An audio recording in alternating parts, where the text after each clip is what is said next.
നമുക്കിന്ന് ചെമ്പൈ വൈദ്യനാഥ ഭാഗവതരുടെ ശബ്ദം ഗുരുവായൂരപ്പന്റെ അനുഗ്രഹത്താൽ തിരിച്ചു കിട്ടിയ കഥ നോക്കാം.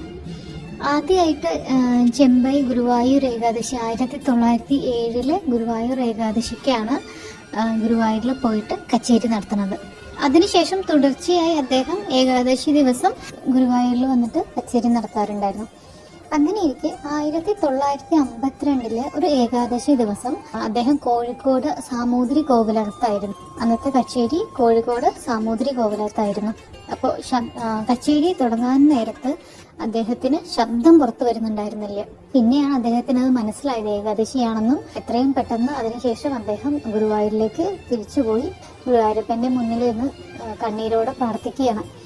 അപ്പോൾ ഗുരുവായൂരപ്പന്റെ തീരുമാനം എന്നോണം അവിടെ വൈദ്യമഠം വലിയ നാരായണൻ നമ്പൂതിരി ആ സമയം അമ്പലത്തിലുണ്ടായിരുന്നു. അങ്ങനെ അദ്ദേഹം ചെമ്പൈ മനയിലേക്ക് കൊണ്ടുപോയിട്ട് ഏകദേശം 10 ദിവസത്തോളം ചികിത്സിച്ചു.